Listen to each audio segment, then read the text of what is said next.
Hello, good evening. Welcome to Cryptid Crunch. I am your host, Willow Schuyler. Tonight, we are going to be talking about the Warrens. Whether or not you're with them or could do without them, whether or not you believe in some of their stories. They have actually helped pop culture become pop culture in so many ways. We will discuss that in a moment. If I can just get my stuff together.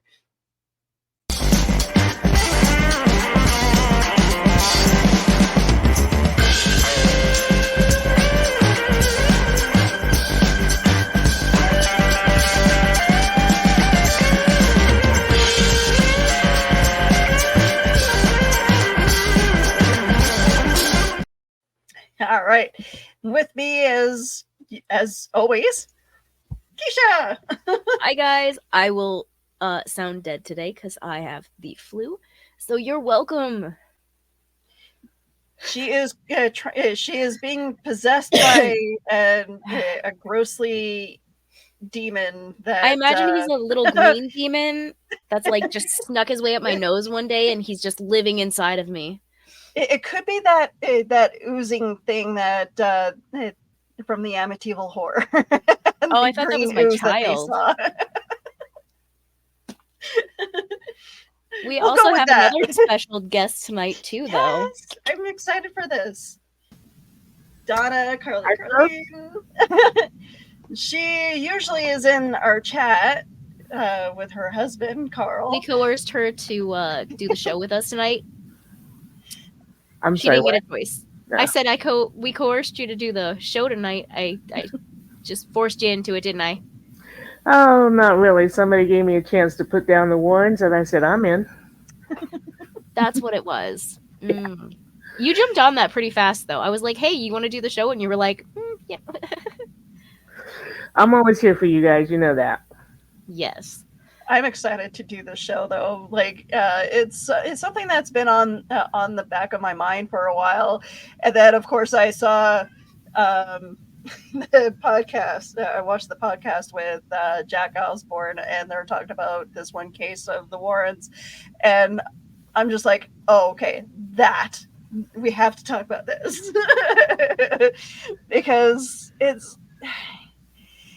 I found it, like, some of the weird research or some of the stuff that I looked up.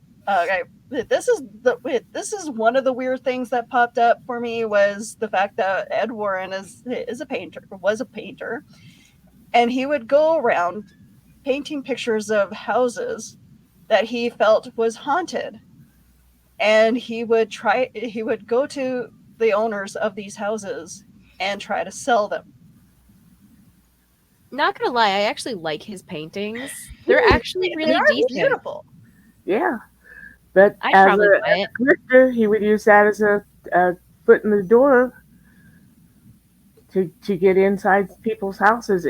It's like when a thief would come and say, "Can I do this survey with you?" And while all the time they're looking around your house, going, "Okay, I'm going to take that and that and that." It's the same premise. I feel like he would leave a ghost with me. No. And Ed was a self-proclaimed demonologist, and he trained himself to be a demonologist. I'm not sure how I feel about that because, I guess they're around in the 50s, the 40s and 50s. There wasn't really any real training to become a demonologist. No, you had to do it yourself. And then they created in, 52, the New England Society for Psychic Research. He had like tons of people with him too. He had like scientists, he had police officers, he had like all of these high class people involved in it. And it's like, okay. and you know why? Because his group was called a research group. That's what made it. I can barely convince my friends to help me. Like when I had to move out of my apartment, I could barely get them to help me out. So you're doing it. You're having a house research group. I'll have to I remember that. 100% could start a cult if I wanted to. I feel like I thought could get you people to guys follow were. me. Are you guys not my cult? I feel like you guys are already in my cult. I thought we were. We believe in you, yeah. Yes. I'm Yeah, down. Let's do this. they created this in 52. I was born in 56. So I literally grew up with Ed and Lorrain Warren, hearing about them and the things that they did, except Okay. my little brain's going, there can't be demons in every haunting. Well, that's my No. question is when you were younger and naive, did you believe it more than you like I know you're a skeptic now, but when you were younger, were you more susceptible to the lies that they told? Oh, absolutely. I sorry, Donna, go ahead. Um, if you mean skeptic for the Warrens, it caught on really quick because, like I told Willow earlier, mathematically speaking, didn't matter what you believed, didn't matter your religion, whatever. Mathematically, it was impossible for 100% of those hauntings to be demons. Just the math does not add up. The math wasn't mathing right. Yeah, not for me. Now, ghost, yeah, I believe in ghosts. I have a ghost here at the house, Oh, but I'm not good. No, he's not a demon though. He's a protector. I feel like I have one of those as well because my daughters seem to talk to or point to somebody all the time. It may be evil. I don't know. I'll figure out when I'm. If I No, become possessed, you guys, you'll know that it was not a good spirit. see, like, okay, like I've had experiences with ghosts when I was a kid, and I do often have that feeling like if I pass by a place that has like strong energy, I will try to avoid that place depending on the kind of energy that it's emitting.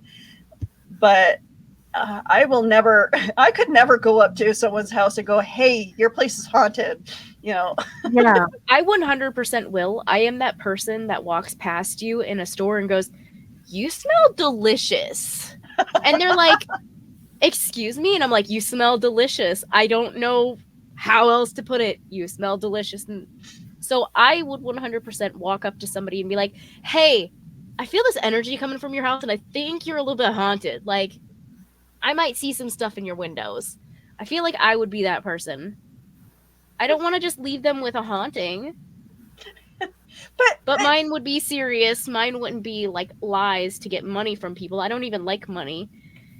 I should probably change that. That's just it. Like, if you're dealing with a haunting and you're dealing with spirits, wouldn't you think that the best option for you to do is to try to get rid of them in some way instead of, let's write a story of these hauntings and perpetuate the lies continuously for 50 some odd years.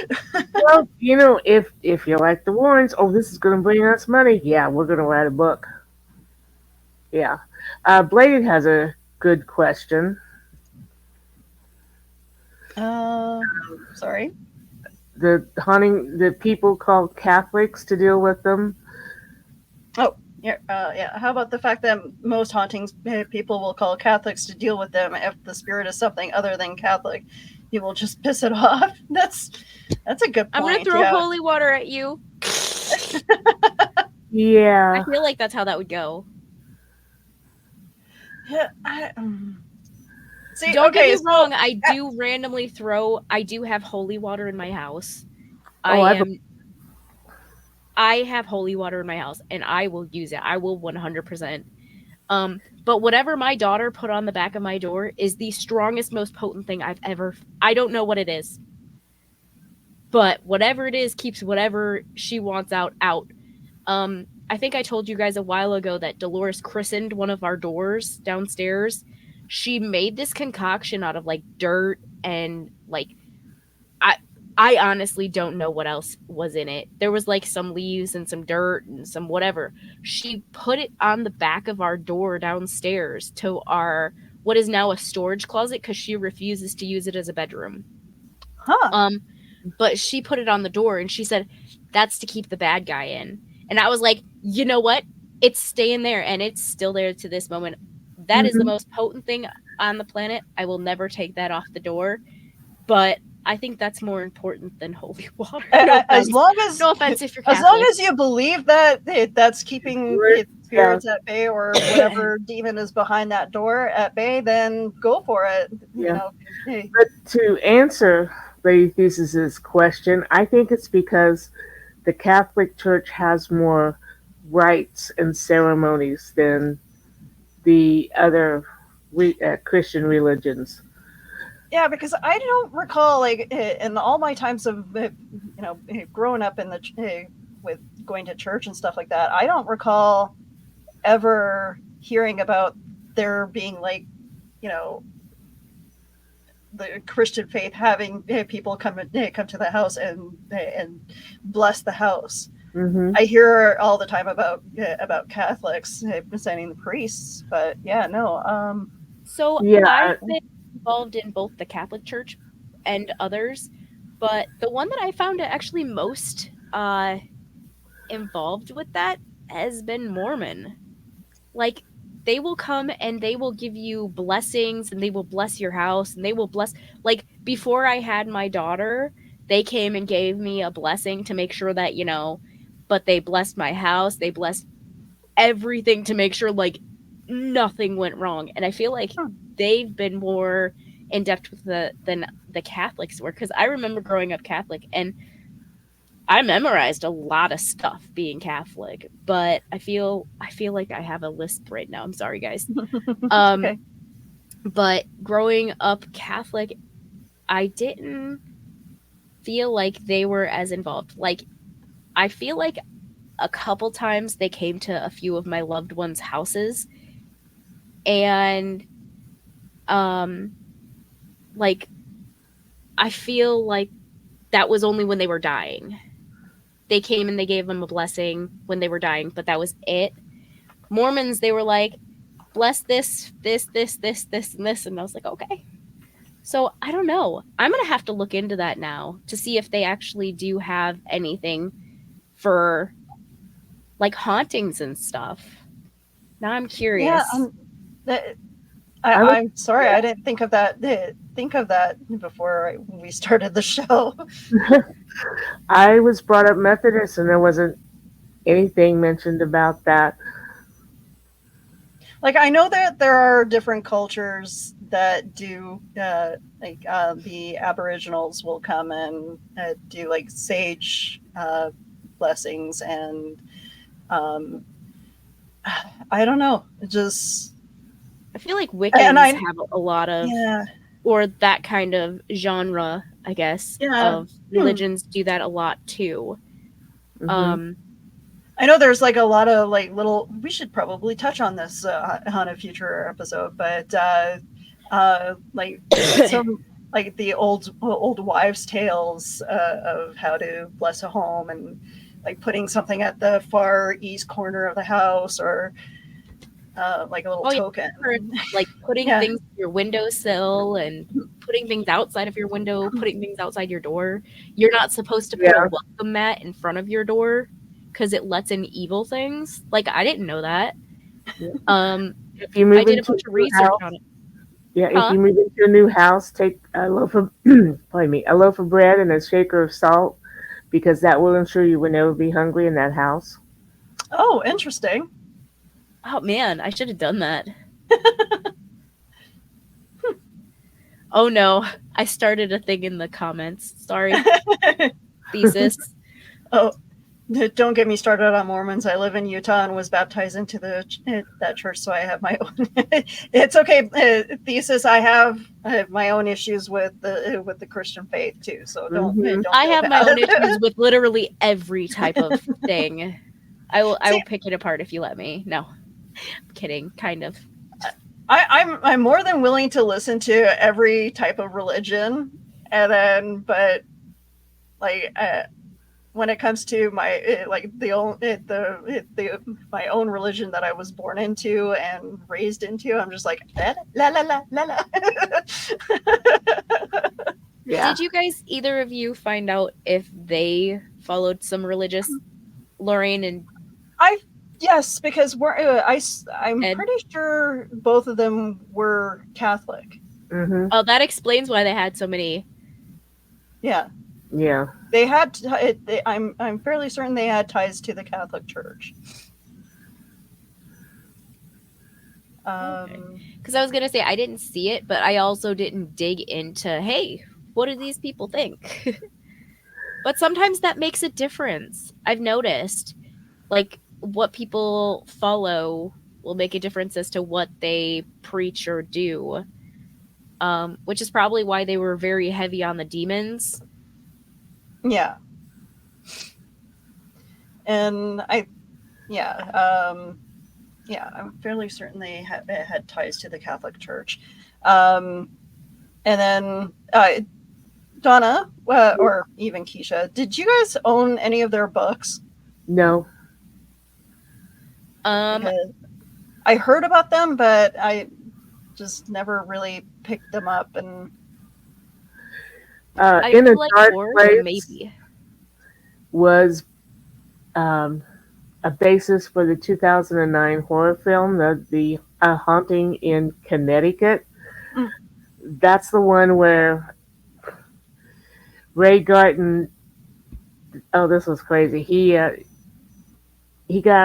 helped them co-write the book, and as he was getting information and interviewing the people who had the haunted house, he was noticing that the stories didn't go together. They couldn't keep them straight. So he went to Ed with this problem. And Ed says, well, they're crazy. Everybody who comes to us is crazy. Why else would they come? You got some story, use that, make up the rest, and make it scary. yeah, that was the house that was supposedly old funeral home, right? Mm-hmm. Yeah, they claimed that they could see people walking through the people who had been on view there were now walking through their house. Yeah, the basement was where they did the embalming, and where they had a mentally ill son who apparently was on drugs as well, and schizophrenic. I was And checking to see if I had any of the books, sorry. uh, and apparently both the mother and the father had suffered from alcoholism and other drug addictions as well. So it's like, yeah, I can see why people saw stuff. Yeah. Oh, goodness, the comment section. Dan's being cute again. Oh, yeah, Dan Hollyfield. I think the only spirits Southern Baptists consider a threat are alcoholic ones. That's why they never seem to recognize each other at the liquor store. I that actually hits home to me. I have been checking out alcohol before. Well, one of my church pastor wives walked up to me, and I was like, I promise I'm not an alcoholic. I was just looking at the pretty bottles, which, to my defense, I do collect wine bottles specifically for the shapes and stuff. So I have a whole collection of them. I've never opened them. Why? I don't know. But like the guilt is real there, guys. Hey, nothing like okay. So the small town that I lived in for a while, they at one point they were a dry town. Think of the place. Think of the place in Footloose, and that was the place that I lived in. So yeah, they were a dry town, and the closest bar was just outside of the town itself because it just touching the border. because they couldn't have a bar inside of the city limits. Yeah. And then there was another bar further down that my friends would go to every so often, and my youth pastor decided to walk in, and it's like, oh, but then he started drinking, and it's like, okay, so it's okay. Okay. Yeah.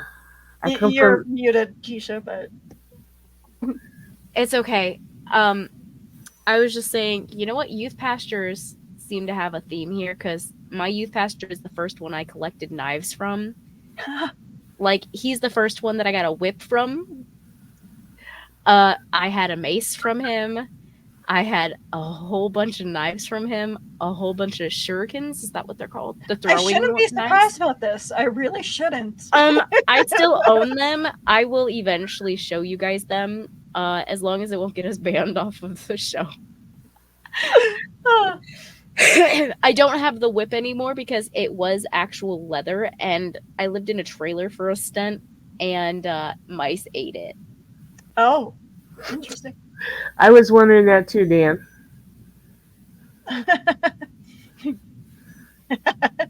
Caught a whip or yeah. You know what? Both. We'll go with that. Oh, that was some youth minister. He was actually really sweet. Oh god, his name was BJ, so he's nice. BJ from Georgia, if you ever find this, thank you. Specifically Lilburn, Georgia. So if you know a BJ from Lilburn, Georgia, that's a youth pastor, he's your go-to guy for whips. All right. On that note, okay. So, I'm trying to think of. Okay, so some of the stories. Okay. Let's touch on a little bit of Annabelle. The story of Annabelle. Okay, we've talked about her before. Although I did find out something interesting today about Annabelle's story is actually related to a show of The Twilight Zone, an episode of The Twilight Zone. Wasn't it two teenagers that called Ed and Lorraine and were like, hey, two nurses. I have this doll. It started with two nurses. Two nurses, okay. According to the Warrens, in 1970, two roommates claimed their Raggedy Ann doll was possessed by the spirit of a young girl named Annabelle Higgins. But they are the one. Ed and Lorraine were the ones who told them about the name Annabelle. Apparently, they looked it up and found out that there was. Oh no! Wait, no! It was a psychic that they did talk to. Oh, so many. This story is kind of convoluted because there's so many different layers. There's so many stories behind it that you don't know what is true or not. Which is yeah. Because at one point I remember being told that it was Ed and Lorraine that it did the investigation on this, but they also had a priest or another psychic come in and do an investigation, and that's where the name Annabelle came from. So does anybody remember in the 90s that there was a huge Raggedy Ann phase? I had an entire bedroom full of Annabelle, essentially. There was pictures all over the walls, and the whole room had like plastered Annabelle. And what's the other ones? Or not Annabelle, but you know what I mean. Raggedy Ann and Raggedy Ann and Andy. Yes. Like, I had an entire bedroom of that, and now I'm like, should I have? That was the first haunting that I ever thought about, because when me and my sister lived in that room, we had a bunk bed, and right above our bed was the attic. And of course, I was on the top bunk. And I remember we would always hear this creaking, like what is it? A rocking chair going back and forth up in the attic. We had never been in the attic before. It was closed off. We couldn't get up there unless we had a ladder. But that was the room. So maybe there was something wrong with the doll in general. Okay, so I remember hearing other people having issues with the not the doll itself, but I remember hearing someone in passing, or like someone that I remember knowing, talking about their room having the Grady Ann and Andy wallpaper, and it looked like at night it looked like their room was bleeding. I did not see my room bleeding, but that would have been the cake. I would have yes. I also heard that never about slept the in that room again. Smurfs wallpaper too. So I don't know how I don't know how much I believe these people, but I don't know. Well, with all that red hair and the red on their dresses, I could see where it seemed to be. Oh, it's the red hair. It's the evil coming from them. I Hey, know watch you know it, about that, Aunt Donna. Red hairs. Yeah, I do. We are not evil. Are you sure? We're just cinnamon flavored. But one thing that has always bothered me about the story of Annabelle was, okay, so Annabelle's in their occult museum, and they allow people to visit, and they also travel around with her to conventions. So apparently there's been the doll's been tied to having a couple accidents behind it. Whenever someone pokes fun at the doll, or in one instance, a priest came in and just kind of gave the doll a toss from it to the other side of the room. Now this story. There's so many different versions of it. Either the priest dies because their bricks got cut, or the priest lived after having a terrible accident and their car being cut in half by farm equipment. So I tried actually looking it up to see if there was any known accidents of a priest in the vicinity of that area where the Warrens lived. And Keisha needs to leave to go check on her possessed baby. But yeah, so I didn't actually find any stories correlating to the priest's death around that time, or a severe accident involving anything of the sort of, cut brakes or farm equipment accident. So yeah, at least not not during that exact time. Mm-hmm. I found a couple stories of later, of more modern accidents. It's just one of those things that became an urban legend. Yeah. And then of course there was the story of the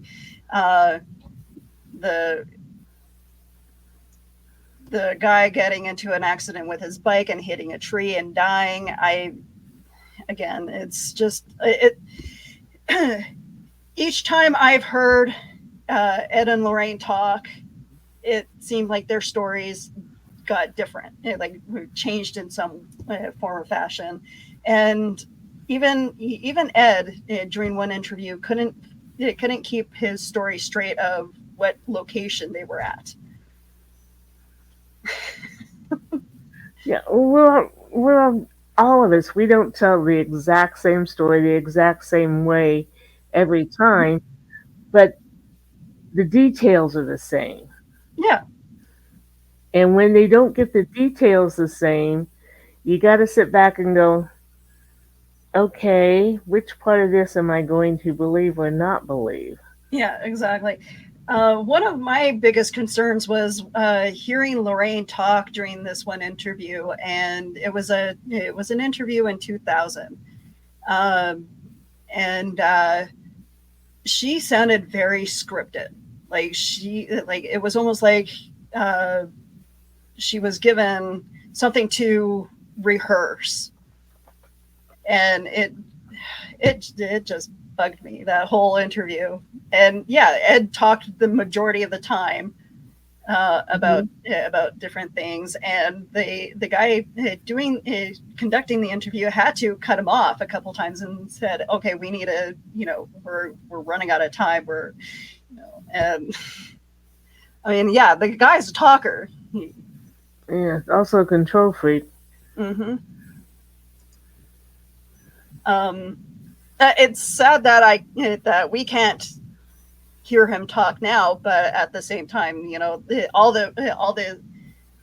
oh, that's another thing that about this couple is all their supposed proof, video proof of these hauntings somehow All isn't disappeared. around. Mm-hmm. Uh, but they kept claiming that they have this proof of these hauntings. The only supposed proof that they had was a video of the white lady. In,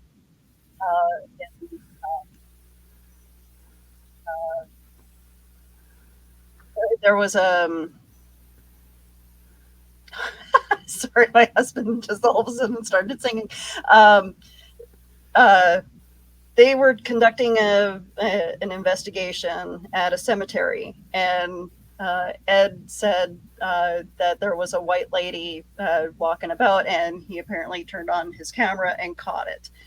But all it is just like a little smudge moving about. You can't really tell where they are. So Well, there was another one where he caught evidence. Turned out to be a friend of theirs with a bedsheet over her head. oh, interesting. Yeah, they went that far. Now, Netflix does have a documentary um, called The Devil on Trial. Pretty much pulls out the stops telling where they went wrong here and there. So that would Mhm. be. I didn't have a chance to look at it before tonight, but I'm like, that sounds interesting. Yeah, there was a story of some witch that apparently killed babies, and so they went to this to investigate um, where she was buried, because apparently where she was buried there was like some energy, uh, Bathsheba. But other investigators have gone through this case and proved it wrong. Hmm. Um, but yeah, it's just a lot of these. Like there was one that they did in Enfield. In 1977, the Warrens investigated claims that a family in North London of Enfield was haunted by poltergeist activity. While a number of independent observers dismissed the incident as a hoax carried out by attention hungry children, the Warrens were convinced that it was the case of demonic possession. The story was the inspiration of The Conjuring 2, although critics say the Warrens were involved to a far lesser degree than portrayed in the movie, and in fact had shown up to the scene uninvited and been refused admittance into the home. Guy Lyon Playfair, a parapsychologist who investigated the Enfield case along Maurice Groves, also says the film greatly exaggerated the Warrens' role in the investigation. He stated in 2016 that they turned up once, and that Ed Warren told Playfair the Warrens could make a lot of money out of the case. He corroborated the claim that the Warrens were not invited to the Anfield house and that nobody in the family had ever heard of him until Ed Warren turned up.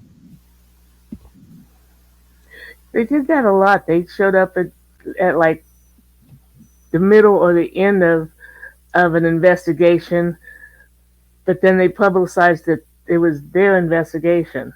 Yeah. As in the case with the Amityville Horror, I recall them selling the movie rights and getting the money from that, and the Lutzes didn't make a profit from that from the actual the actual movie, but then they had the rights to all the sequels that came out. So, I mean, all the sequels that didn't portray them. Yeah.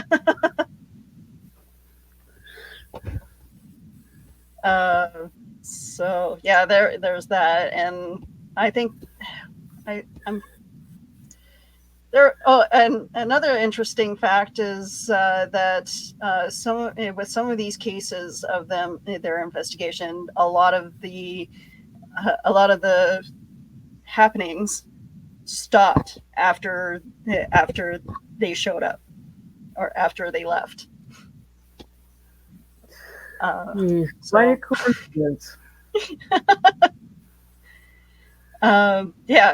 Carl says they were good at insinuating themselves into things once the media showed up. Yeah, exactly.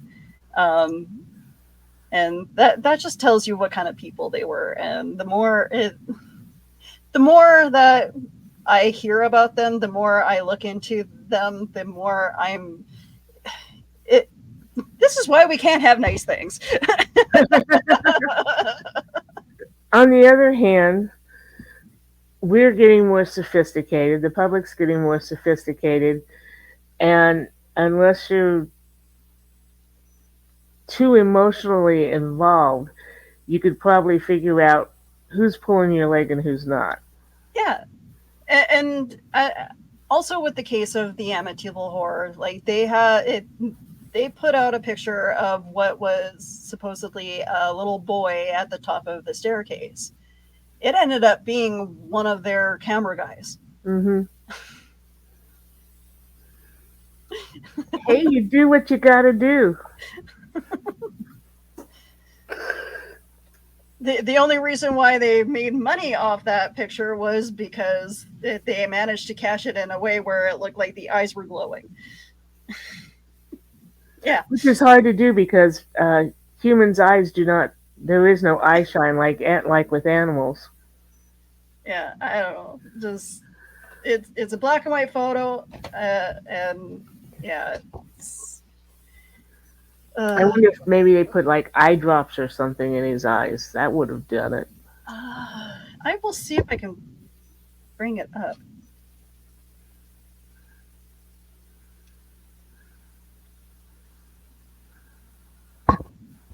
That's very true, Carl.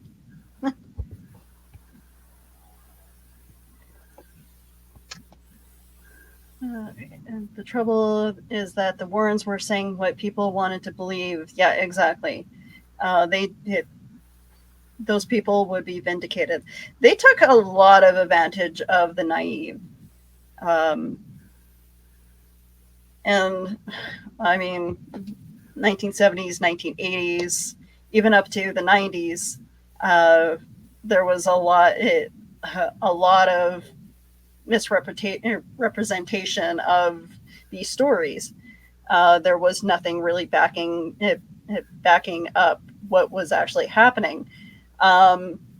When the remake of the Amityville Horror came out, I remember I went down this big rabbit hole trying to find out the story behind it. And I remember seeing like all the stuff even from the Lutzes. George Lutz talked about it more than his ex-wife did. And I think he even did the circuit like conventions and stuff like that to talk about what he went through.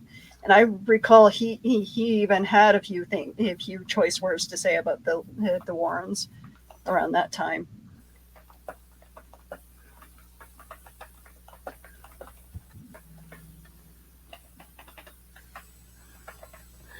Yeah. You find it?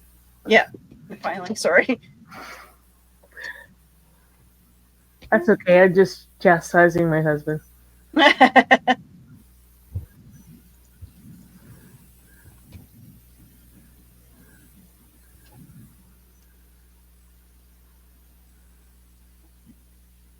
Great Demon Uprising of the 80s.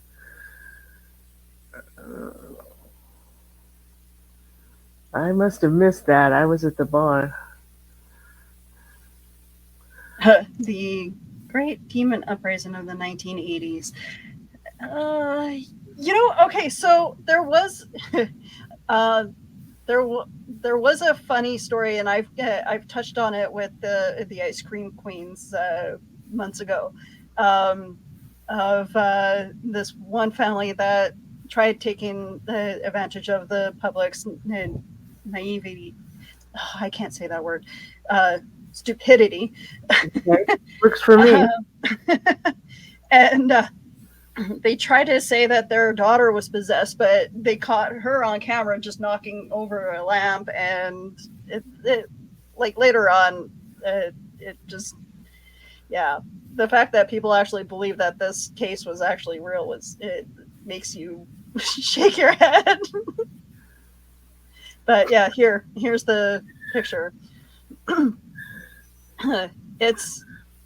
That picture was just it looked like a little kid, but it's one of the camera operators, because they did a comparison of the camera operator was wearing the same kind of shirt and had the same kind of hairstyle.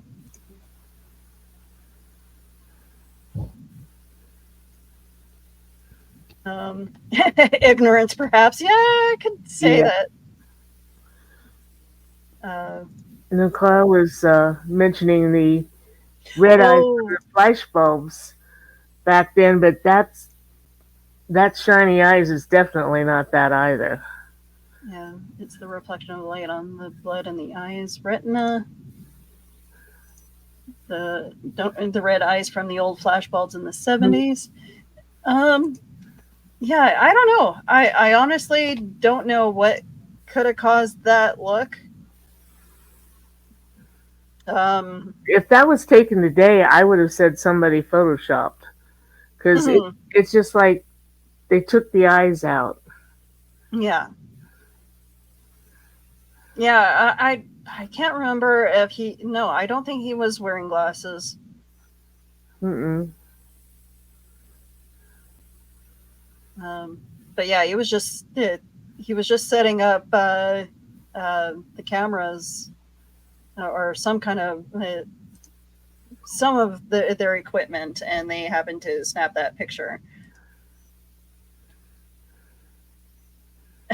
For sure. Yeah, exactly, and I've touched on that as well. They have been doctoring photos since the 1800s. I've touched on that as well in a previous episode. But yeah, thesis says that's the reason for all the red eye photos and all the flash photography. Mm-hmm. But yeah, Chris Walker says sounds like the ghosts or spirits didn't want anything to do with the Warren couple either. Nope. But yeah, I'm actually amazed at how many people still think that this couple is, the best paranormal experts out there. And it's just like, no, you can't even call them that anymore. I mean, I'm sure there was at least some stupidity involved, but I'd like to think it wasn't all the stupidity. I mean, yes, that was their main their main bread and butter was the stupidity of people. Or how naive they could be. They are, and I know you're not supposed to speak ill of the dead, but What? They're not alive. They don't care. Oh, Joe Dog. They were the best hoaxers out there. Yeah, and I wanted to be a paranormal investigator. I still kind of do, but I have a heart. I couldn't. Joe Dog used to be a paranormal investigator. And I had him on the show at one point, and I admire what they do, but I also would like to help the spirits, find their way. Go towards the light, whatever. Yeah. Unfortunately, as a paranormal, wow, I can't speak, investigator, you can't really do that because otherwise you lose money.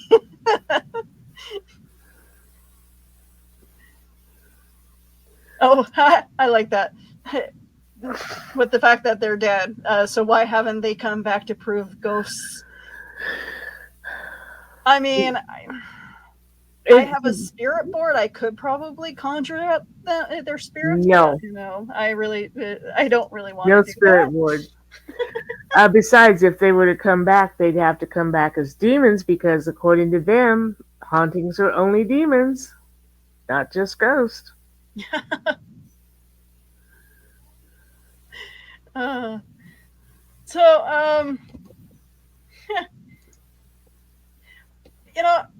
Have you seen any of the Conjuring movies or any of the Amityville horror stuff?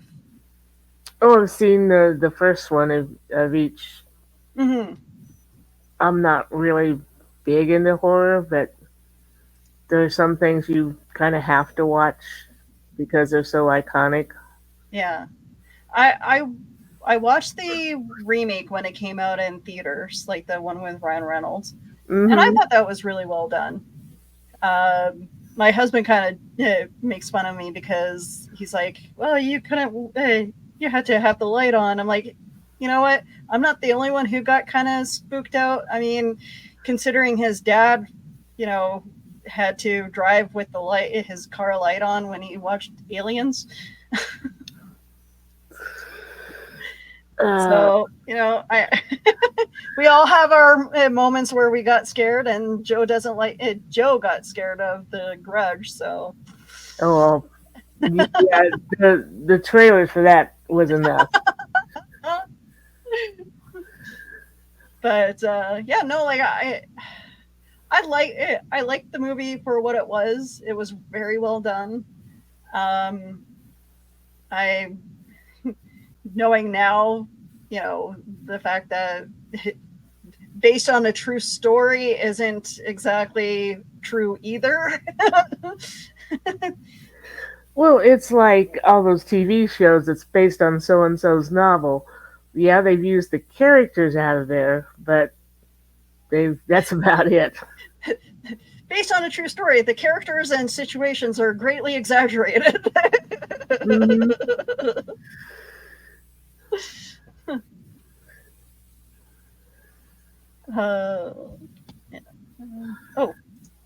Maybe Dolores and Ed locked in that.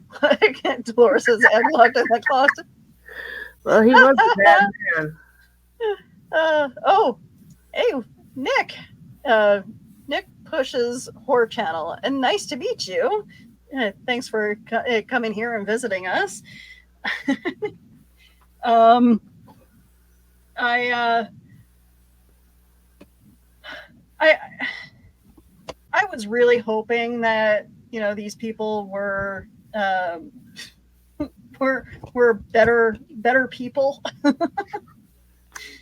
Unfortunately, not. But yeah, and hearing about some of like the other stories, like the abuse, I don't know. I feel bad that if that is true, poor Lorraine. I'm, I hope they are at peace, but At least not together.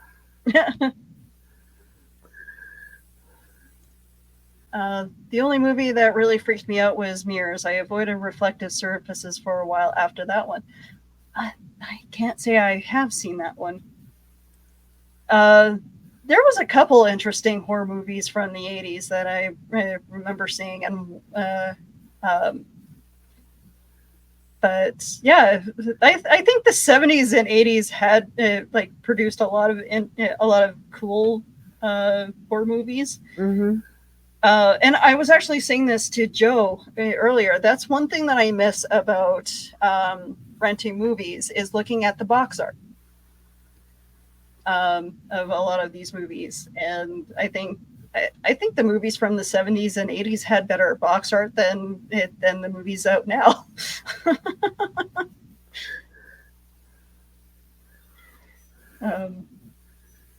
At least that's just me. Like the movie posters have always been really interesting,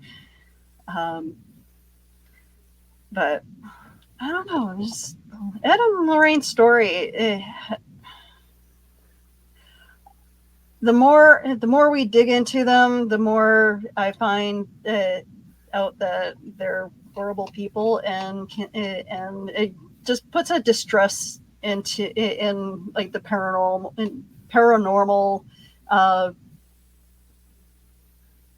as a whole. Mm-hmm. But I know that there are people out there that do this, and all the Warrens was storytellers. Really, Yeah. really good storytellers, but they had people working with them to tell these stories. True. So you can't really tell it's not really Ed's story or Lorraine's story. It's whoever they hired to make these stories. Well, and in an article I read, it pointed out, were they really so bad because they didn't make that much money off of it? And I'm like, does it have to be a certain amount? Well, we're still we're talking about them right now, so that's they helped create pop culture in a way. Because if it wasn't for the Warrens to tell the story of the Amityville Horror, would we know who they are?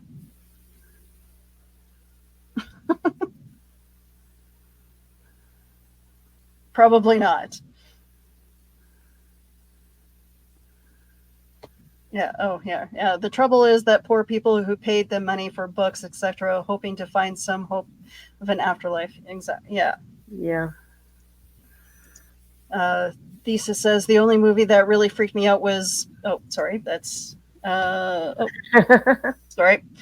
beginning of Fargo makes a blurb about it being based on a real story. Well, the the accents are real.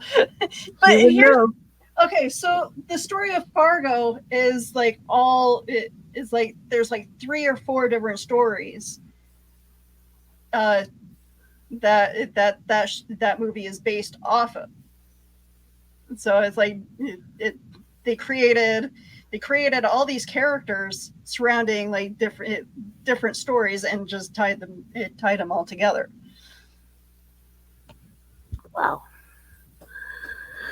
At least that's what I was told when when that movie came out. Well, Donna, I appreciate you joining us here tonight. Glad I could come and help stir up trouble. Yes, sorry, Keisha had to take off, but she'll be back for the next episode. And speaking of the next episode, there probably won't be a Cryptic Crunch live episode anyway on the 19th because I'm going to a convention. So I'm gonna try setting up StreamYard for a previously aired episode to go on in its place. But yeah, hey, KeyCon. If you guys are up in Winnipeg at all, come see me at KeyCon, which is our sci-fi convention. We're going to be announcing, me and my partner in crime will be announcing that we're taking it over for next year May long weekend. We'll have fun and good luck. Yeah, I'm excited. And what do you have planned for the rest of the month? I have a new Hunter's Ridge book coming out the end of May. Ooh, what's it called? Darn. Robberies, Remodeling, and Romance. Ooh. Oh, nice. Yeah. Looking forward to that. Carla gets herself in trouble again. Are you going to do a Kickstarter for it, or just going to put it online? Just put it online. Okay. Yeah, you'll be able to... Oh, hi, Joe. Everyone says hi. You'll be able to find it on indiecd.org. Joe's wonderful database of creatives. Yes, and that's a page that I have to promote a little bit more to my mine. So awesome! I'm looking forward to seeing all the good good things coming up from promoting your book and everything. So where can people find you on social media? Are you? I'm only on Facebook. I'm an old broad. I don't change habits very often. That and indiecd.org. I'll make sure to put up a link for people to find you at later. So if you guys like this show and you guys want to see us go to other conventions and even update our equipment, you guys can go to patreon.com/serialboxpodcast. Become a subscriber, like, share, all that wonderful things. You can find me all over social media. I am the social media socialite. So yeah, you guys can find me YouTube, Instagram, Facebook. You guys can also find me on TikTok. I am on Twitter, but I use it so very sparingly, and on Threads. So yeah. Thank you guys for joining us tonight. I appreciate it. And let's hear from our sponsor, Comic Books for Kids. Comic Books for Kids provides comic books to kids in hospitals and cancer centers across the U.S. It's a place where we can all work together to make sure every child has a comic book. 100% of all proceeds go towards the kids. It's about making a difference, and while they're in the hospital, allowing them to fly like a superhero, battle dragons, or rescue teddy bears. We are in every state in the country and now support over 160 hospitals. Every month, we add more. Visit cb4k.org.